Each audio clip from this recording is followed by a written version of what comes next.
Essendon's 150th season is in the books, and I don't think we've had a worse one. Hello, Nathan. Hello, Sam. How are you? Oh, frustrated. Frustrated, yeah, good word. Dons end a pretty miserable season. The same way they started, a 66-point loss to a very good side. Nice little bookends there, round 1 and round 23, 66 points. Rutten no sacked. Improvement. Rutten sacked. What else do you say other than thank fuck it's over? Get in the bin. Just a quick thank you to everyone who watched our pod on Friday. 1,000 views. Only the second time we've hit 1,000 views on YouTube. So much love for that. 1 million? 1 million, 1,000. Means a lot. It's really nice to see for us. So thank you for that. Right. A lot to talk about this evening. First things first, Essendon 11-9-75 defeated by Richmond at 21-15 at 141. Really disappointing after a pretty strong half of football. In the first half, we looked okay. But we looked good, I'd say, in the first half. With little patches, we looked all right. But just completely outclassed, for one. Richmond are a nice little football side. But just all the issues we've seen defensively. Yep. And effort just not there. It's just like everyone said, oh, well, that's enough. I've tried. I'm going home now, Thea. Yep. What time do the beers come out? When's Mad Monday start? Yeah, Mad Monday starting now, boys. Half time. So we'll touch on the game quickly, and then we'll talk about Truck and what we think will happen there. We're going to do a sort of a season review in a couple of weeks, so not too much on the season as a whole. We're going to smash our club.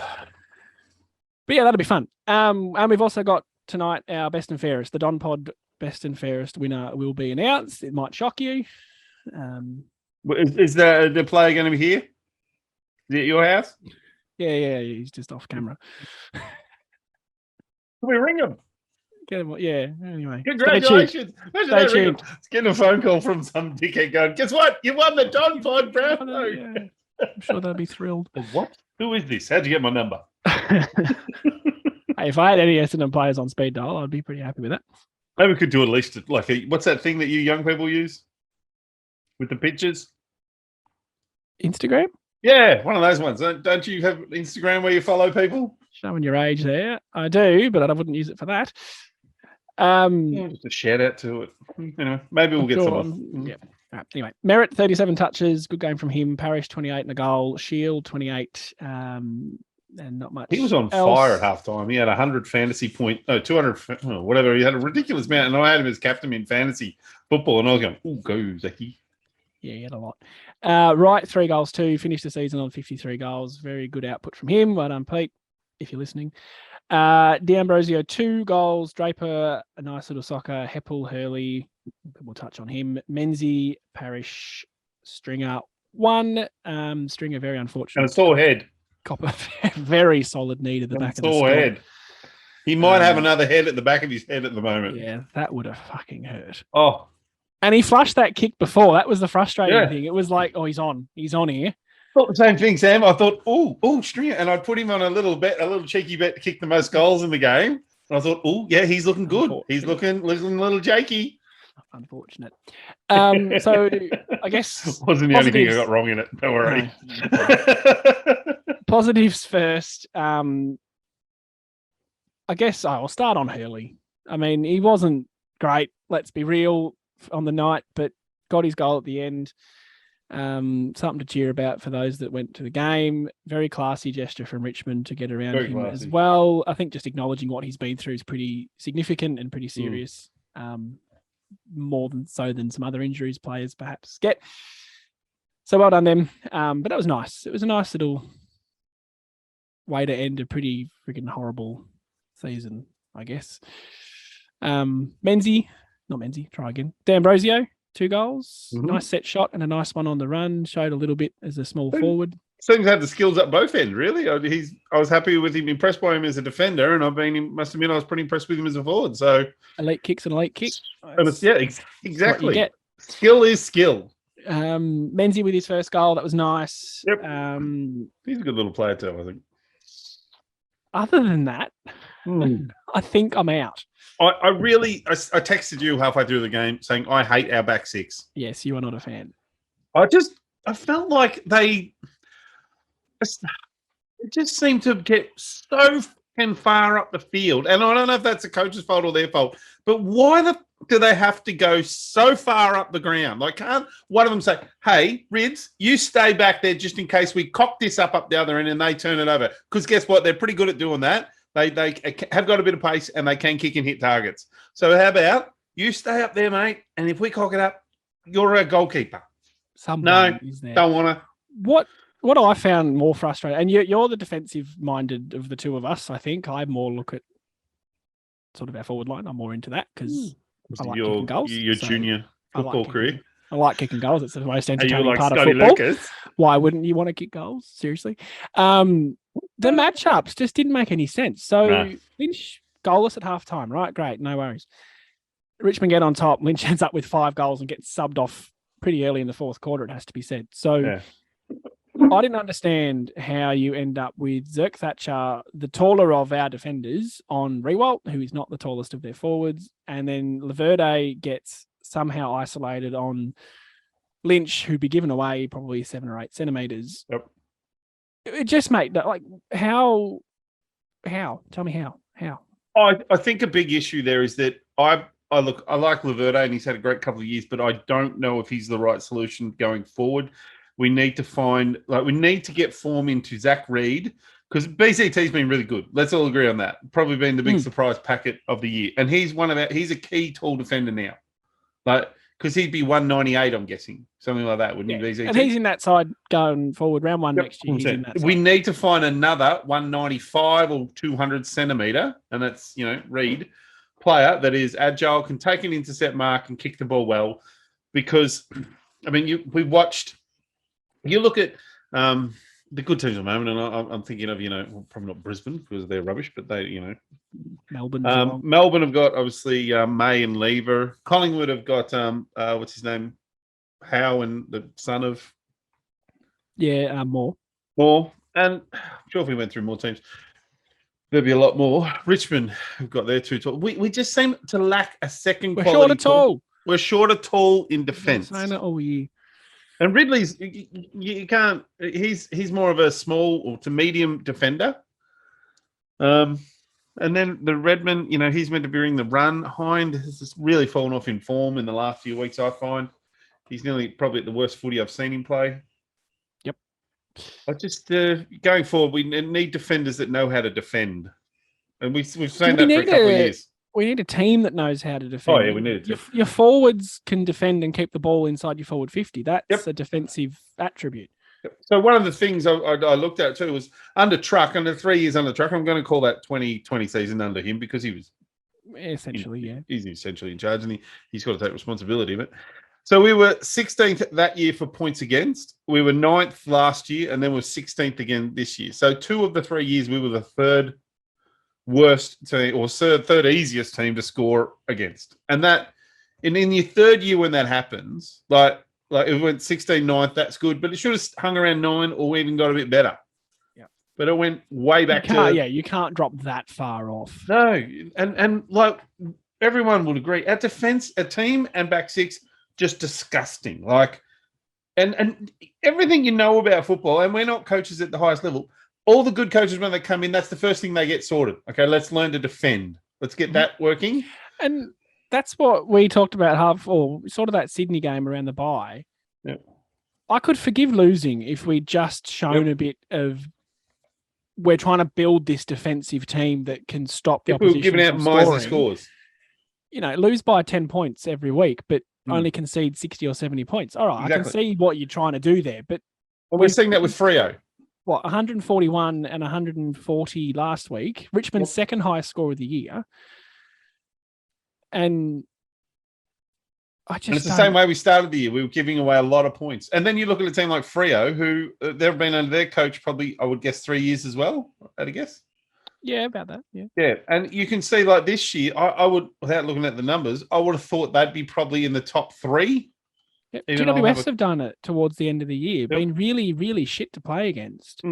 But you go, well, they're trying to do something, clearly trying to do something, and they stuck with it, and they have the players committed to doing that.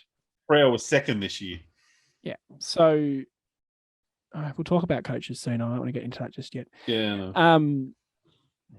It's just frustrating that we seem to keep doing this and even under Worsfold. So 2017 finals, 2018 out, 2019 finals, 2020 out, 2021 finals, 2022 out.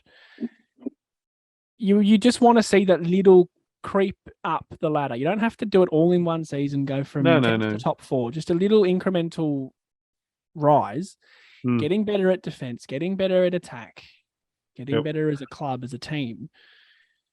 And it's also concerning when you hear someone like Joe Watson, who's someone who's recently been at the club, not long ago, and is left. Well respected. Yep, who's saying that the silos aren't talking to each other like the footy departments and the board, and they're not all communicating. They're always looking out, not looking in, and all this sort of stuff.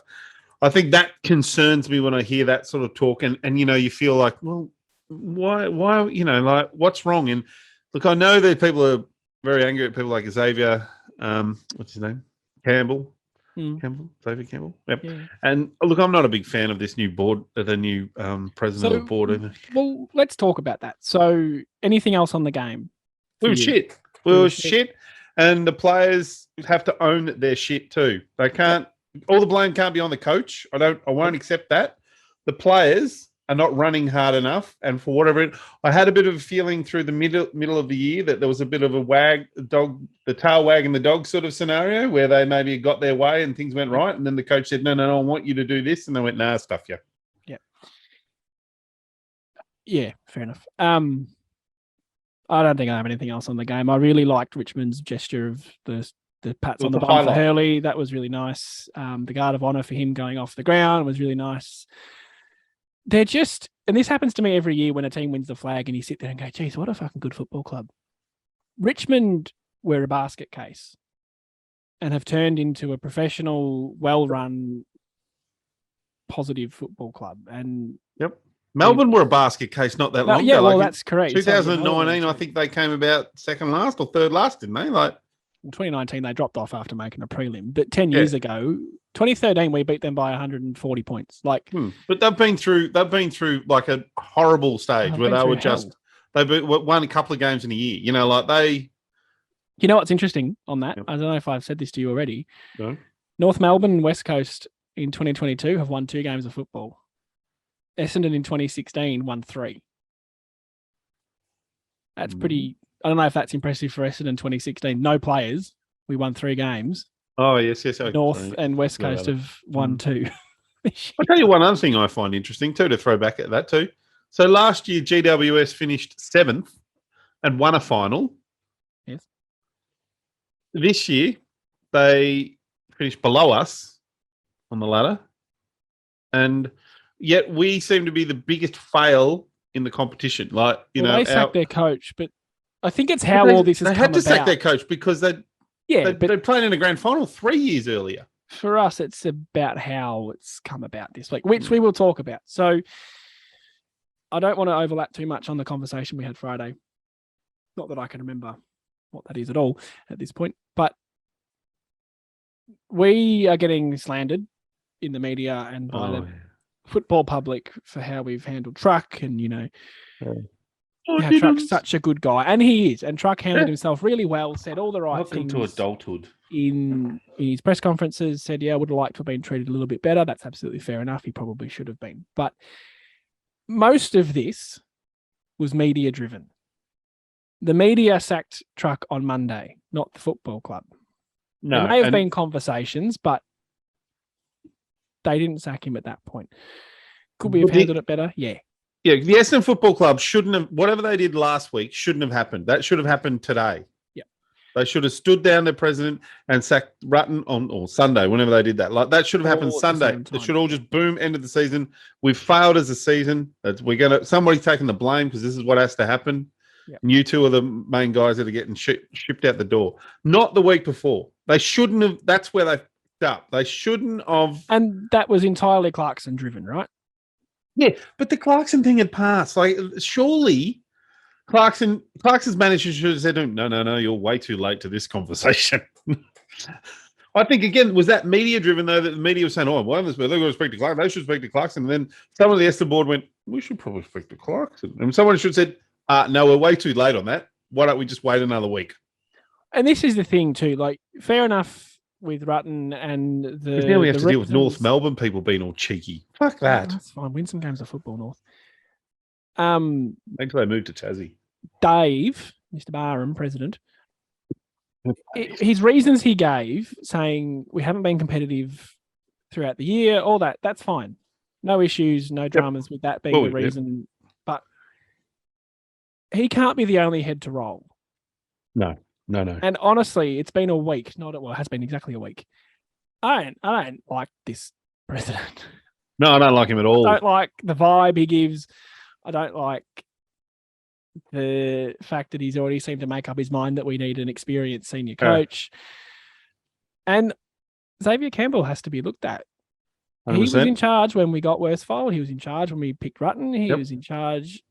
He made those decisions during those times. And yeah, it's going to cost us a bit to pay him out. You can't seriously sack Truck and then just sit there and be okay with the bloke that employed him and led that change. Their argument's going to be that they made that decision as a group, but you can't have blame go towards one person. Look, I honestly don't think Truck was a good coach. I'm going to say it. I probably wouldn't have said that until right now, right after 3 years. But when you look back at the 3 years, I just don't think we ever looked any good. Like last year, we only beat like one or two top 8 sides. Like the Bulldogs game was a great win. Yeah, that was about it, really. Yeah.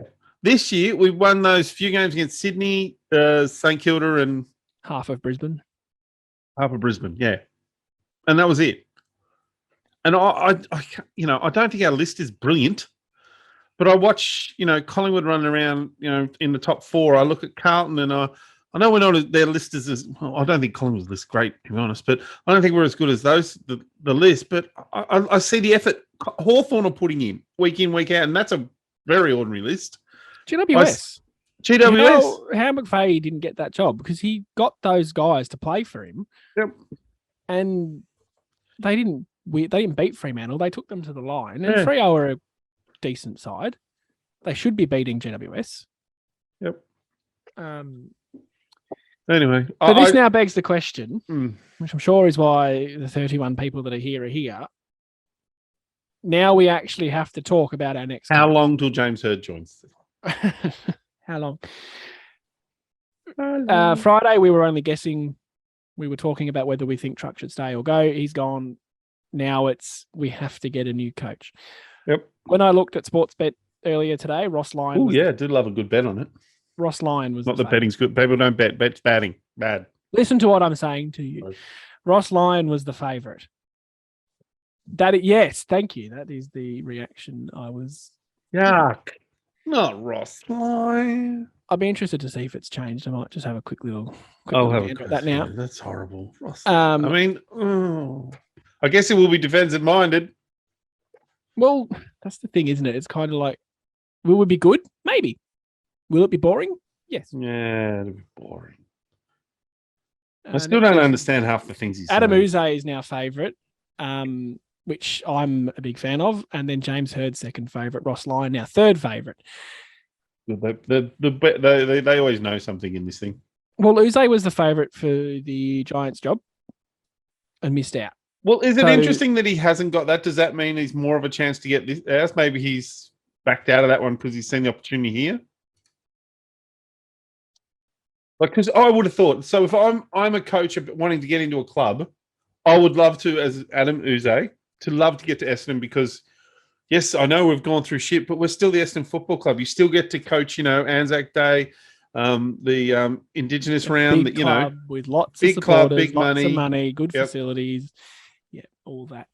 I don't care what the media says about that. Coaches are still going to want to come and coach us. Look, I don't care what has happened last week. They're going to go, no, I'll still go. I think any coach is now going to look and go and ask questions. And I think they should ask questions more so now than ever to say, what the hell's going on at this football club?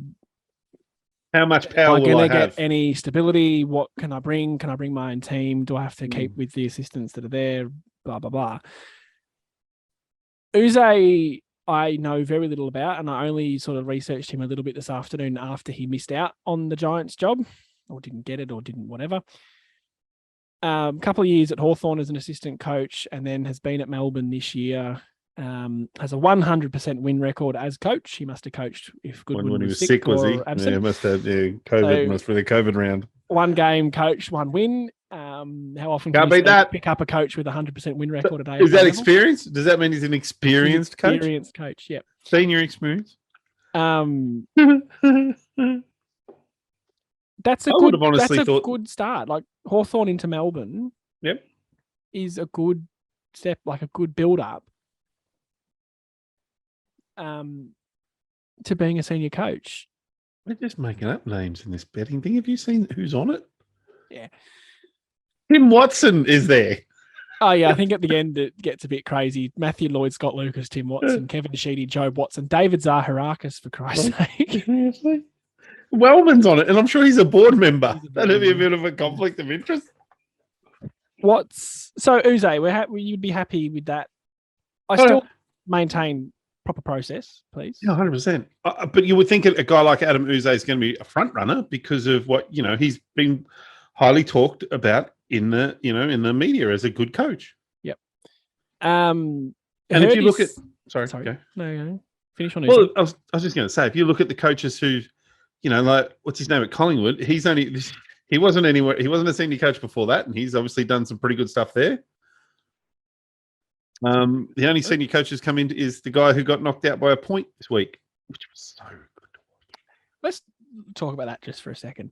How rare is it that these games of football that are hyped up to the levels that Collingwood Carlton were live up to expectation? Such a good game. Fell in love with football again yesterday. I watched that Bulldogs Hawthorn game on the Doggies. Can kick goals from anywhere. I wanted that drama of that game. If the Dogs had lost, it wouldn't have mattered. They tried to lose it. Yes, the Dogs, they did what they had to do. Not that I like them, but it just meant Carlton had to win. And then you get 88,000 at the G, which speaks volumes for Anzac Day that gets that every week. And that's what they got to a game that mattered that much. And there's some Blues. I saw some footage of some Blues. It's not surprising in the circumstances. Carlton, Collingwood, they would have been angry at each. Imagine walking out as a Carlton supporter there. Oh, you would have been feral. Just devastated. Yeah. What a game.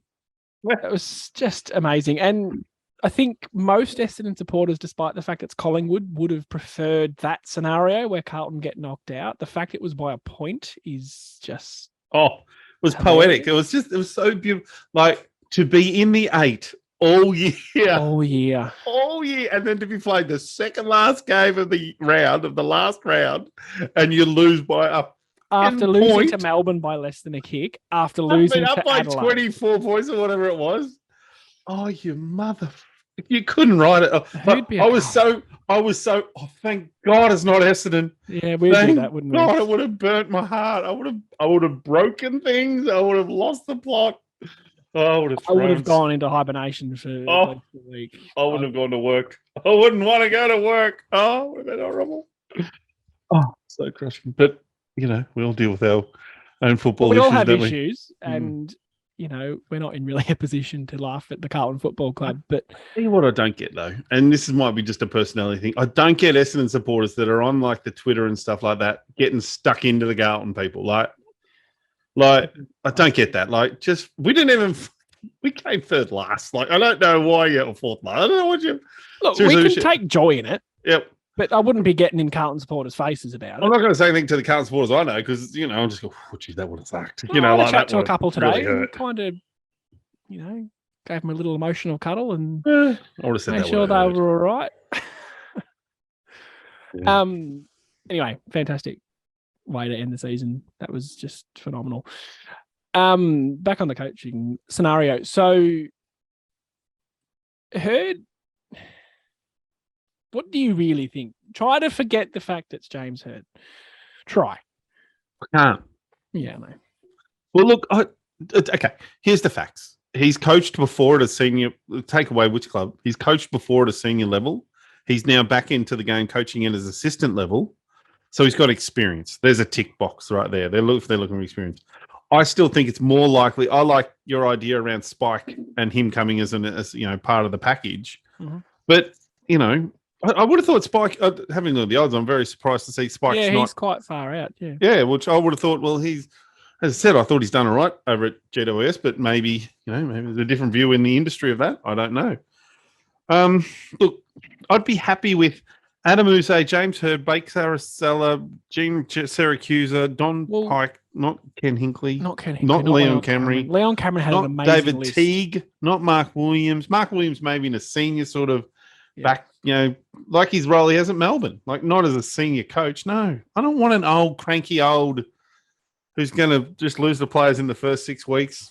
And where our players are already pissy little fragile shits. Any comments? That's how you really feel. Yeah, sorry, I was looking at comments. Jade says Ross Lyon's a goose. Yeah, I agree with that. Good. 10 out of 10. Hurd as an assistant, Serge says. Daniel says, I love how Buckley said he wouldn't coach us as if we would ever ask that Collingwood scum. I don't like that. I think if we thought Nathan Buckley was a good coach, which I think he was, given the circumstance, he took that team to a grand final and they very nearly, they could so easily have been a premiership side that year. I think a bit of respect for Buckley, and I think Buckley has said speaks in the media tells me he's intelligent. Yep. I think Buckley has sort of said along the lines that he'd be happy to have a conversation with them to help them pick, to be involved in that process, to, give some advice. He's maybe not interested in the role, but I think he'd be someone that the Essendon Football Club or whoever's running this process should talk to and say, hey, what are your thoughts? Give us a couple of hours and just have a chat. What do we need to get right? Chris says, get Dimmer home. Tigers premiership team are finished now. Surely he's gettable. I don't know. I reckon Richmond are every chance to win a flag this year. That is an interesting one, actually. I've heard that one pop up a little bit. What are your thoughts on that? What's his contract status at Tigerland, first of all, I guess? At least next year, maybe the year after. I did look at this. No, that's not even talked about Clarko. We're not pulling a player out of a coach out of a football team. No. Not unless it was Hinkley. Hinkley's the most realistic option. Did you see, though, that spud of a president of theirs is coming out? There's no way you'll get him. He won't want to leave. Well, you're going to sack him in 12 months anyway. Exactly right. He's only got 12 months left on a contract. Like, surely not giving him an extension, are they? Don Pike has a really good win-loss record. Just a shame he runs horror camps in the off-season, says Phil. Yeah, he'd be perfect at Essendon.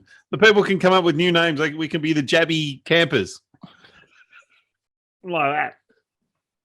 10 out of 10. The 10 out of 10 for the Jabby Campers. God, I'm sick of this stupid. Like we talked about this the other day, saying I don't have a problem with James Hurd because I want people to hate us. I want us to win and be hated. Really great segue. Jade, again, we need to be okay with being unsociable again.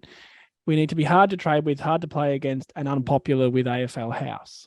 Yep. I don't know about unpopular with AFL House, but I'm happy to be unpopular amongst I like the thought. fans, yeah. I want to be hated for Collingwood just to see Carlton hurting. I'm not happy for Collingwood. No, I think that's crazy. What they've done to win the games they've won in close scenarios is amazing. They 12 or 11 games under 12, 11 games under 12 points, and they've won every single one. That's admirable. That's phenomenal. And that builds a pretty good culture of players. Yeah, and you could see it. They knew what they were doing. Yep. Carlton didn't. And that usually takes years and years. They were never out of that game.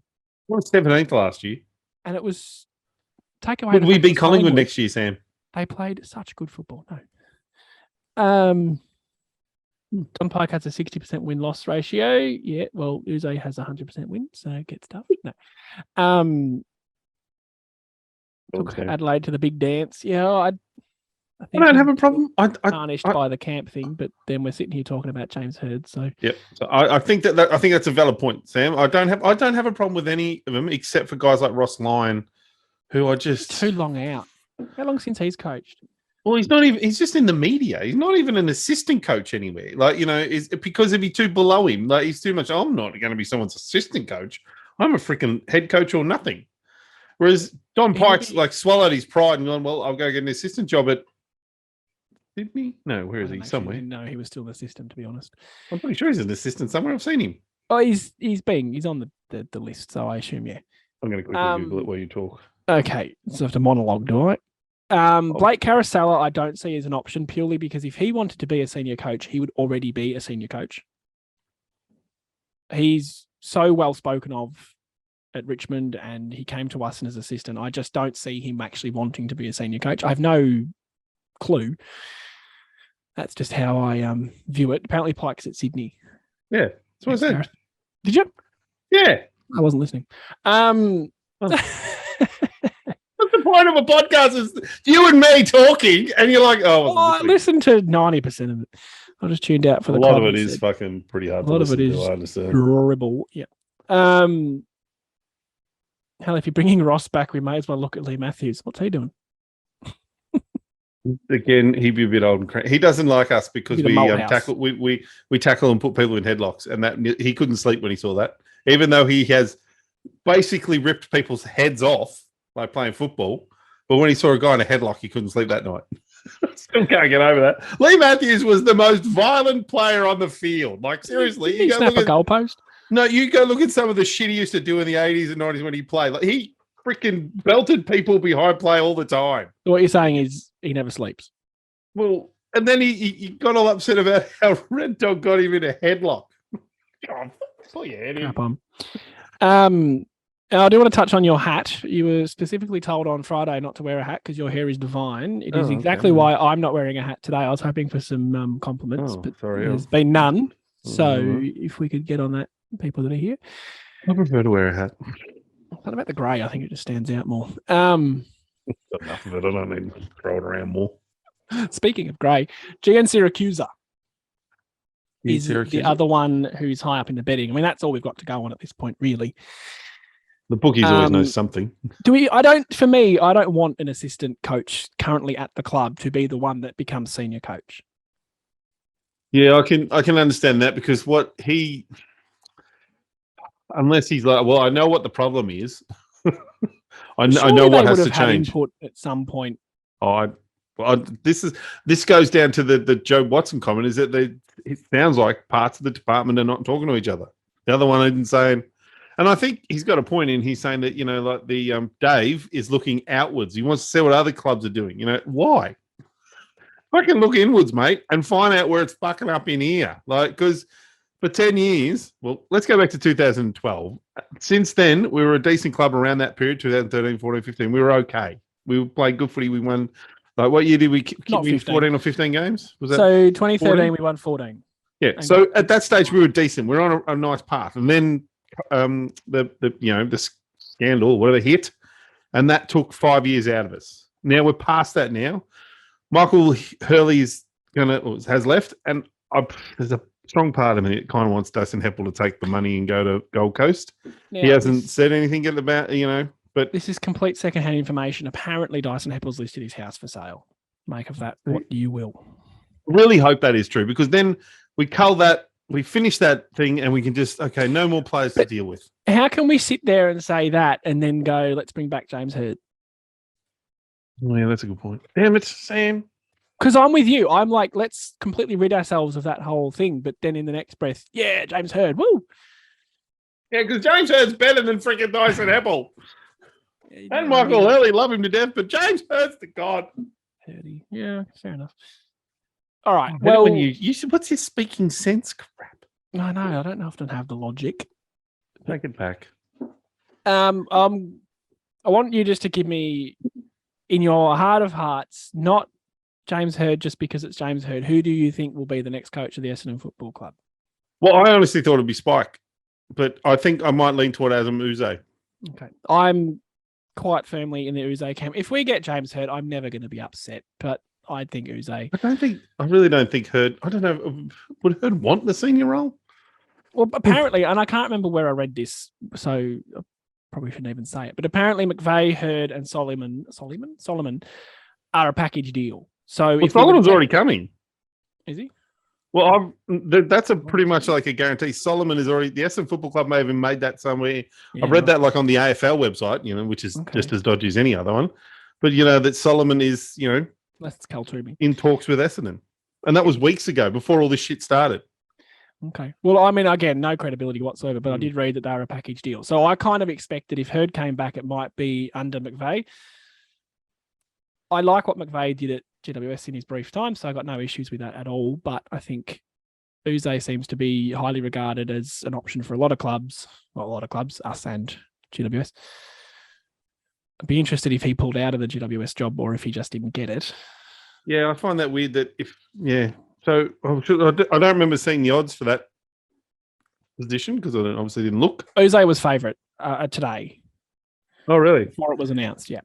See, that to me is interesting. That but what do they know? They might not know anything. But if I'm going to read into that, I'm going to say Adam Uze is going to take the role up at the end of Melbourne's season, which is September. Well, yeah, they'll go deep, won't they? They should play in the grand final the way they're playing, but we know that apparently we're meant to have this external review that'll take a month. Yep. So push it to the end of the finals. I guess we have to have a coach in for trade period draft around that's that not time. Till November, so that's heaps of time. Well, trade will be October. Yeah, but it's not heaps of time. Yeah, I know. But the coach is not making a lot of decisions in that. The football department should be making the decisions. I mean, we're going to pick 4 or 5, with the first pick going to... It'll be 5, yeah. 5 going to Brisbane. So that's going to be one of about 5 or 6 kids, realistically. And it's all it's going to come down to is at the actual on the day who the other 4 in front of your pick. So you're going to go the next best one. And then the second pick is going to probably we'll be nearly bidding on the junior who played a pretty good game on the weekend, apparently for his under-18 team. Yep. 20-something touches. He's going to be a good addition to our... He's the sort of player we need. Yeah, definitely. The ideal scenario would be to have a coach in place for the trade period and for the draft. But he only has to be there a week before. We've got guys to do that job, that's fine, but you still want your senior coach. Yeah, but he only has to be there a week before. He doesn't have to be there months before. No. But it'll be interesting. Herd is divisive. I put a post on the page about it, and there's a lot for Herd, there's a lot against Herd. I'm sure if we did end up with him, we would embrace it because it's Herdy. But Caroline Wilson would go off her tits. And that's reason enough. Yeah. In my book. GWS reported that they wanted Kingsley over Clarkson even, says Jade. That's a big fucking call. That's a big statement. That's a load of shit. That's like, oh, well, he didn't want to come to us. Oh, you rejected me, so I don't want you anyway. Yeah. It's not me, it's you. Been there. It's not you, it's me. All right. Now, the moment we've all been waiting for, I'm sure.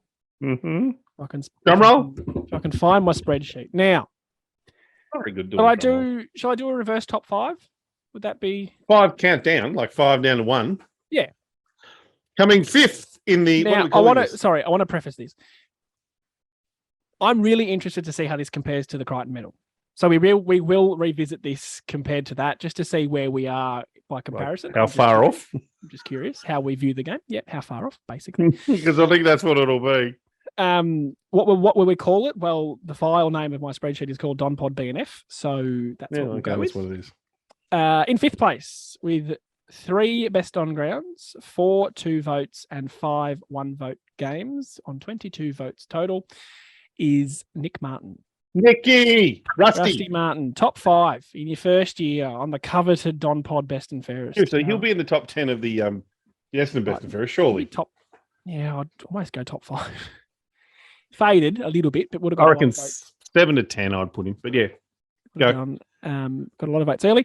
In 4th place, with 4 best ons, 4 2 votes, and 4 1 vote games, 4-4-4, is Dylan Shield, 24 votes total. He really turned his year around. He really did, and I respect that so much for what he went through. What I want to see is the same next year.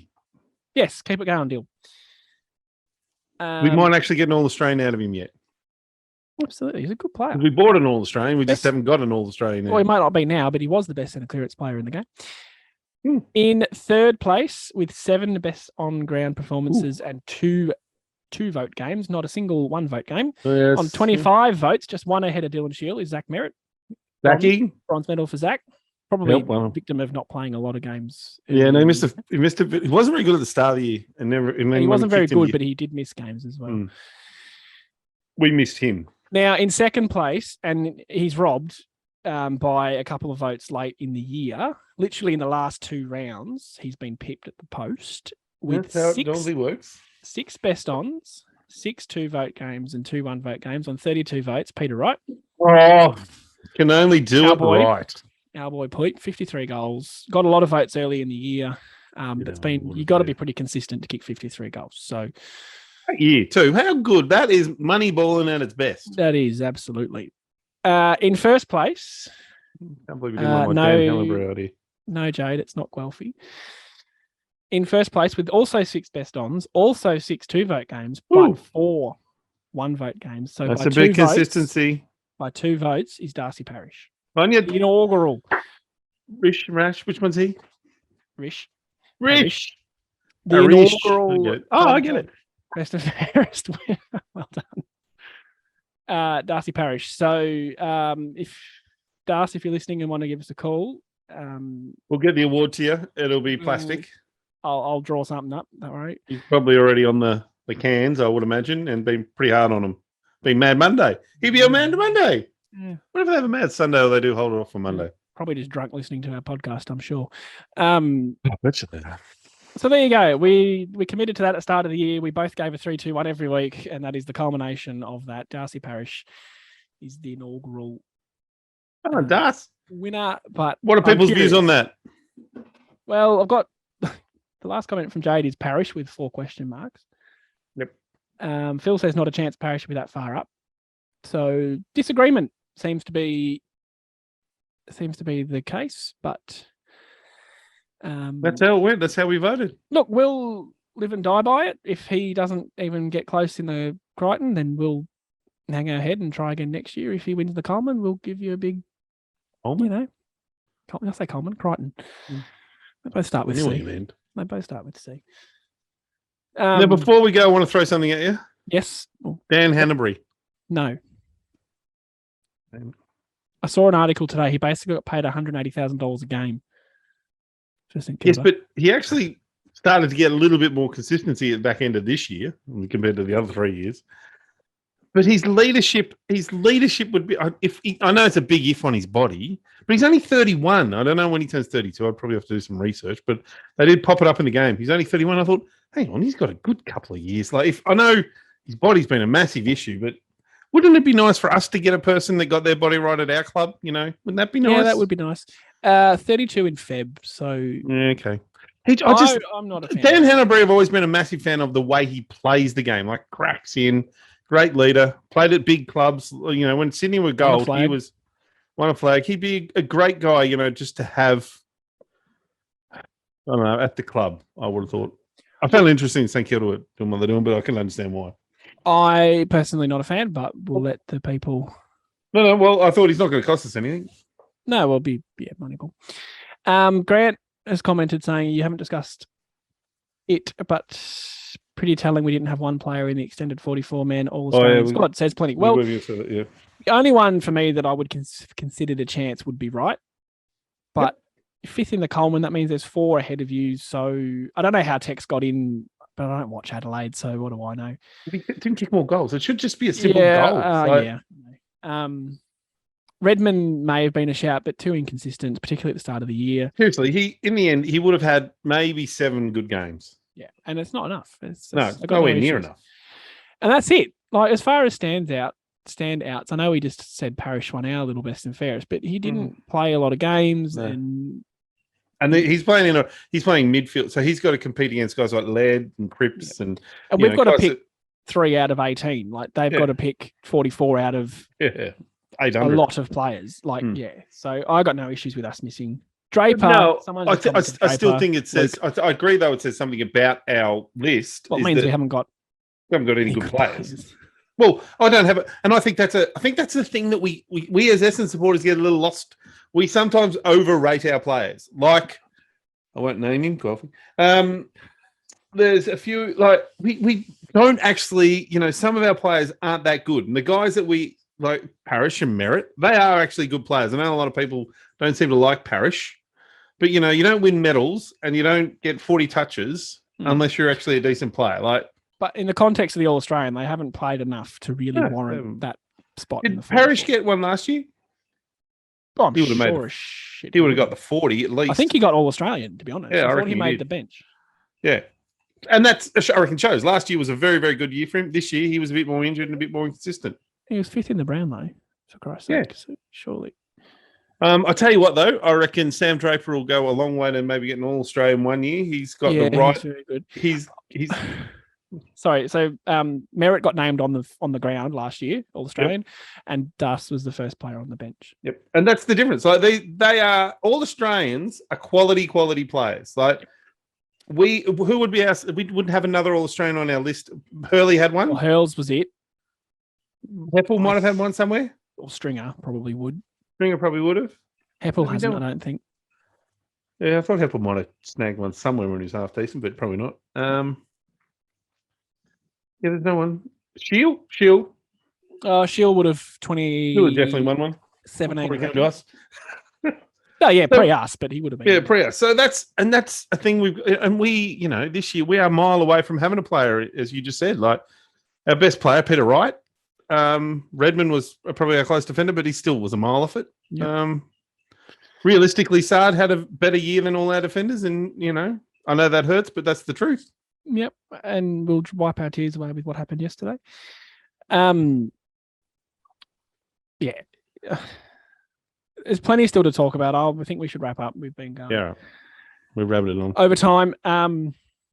What I'm not quite sure what we'll do next. We'll do a review, but I might hang out for some more news and a bit of a reason to do it rather than just doing it for the sake of it, where we'll talk about the season as a whole and some players and a bit more in depth.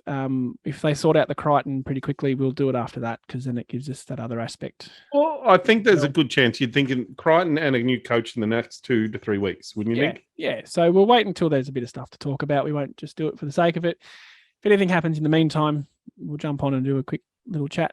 But Devon Smith missed out the year he won the Crichton.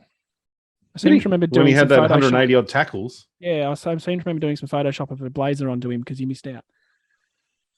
I don't know if you got one at GWS.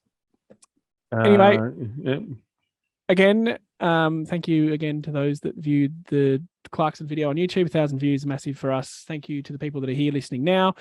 Wherever you're listening, we appreciate you, and we'll be back in a couple of weeks with a season review. I guess, thank Christ that's over, but still go Dons. Go Bombers.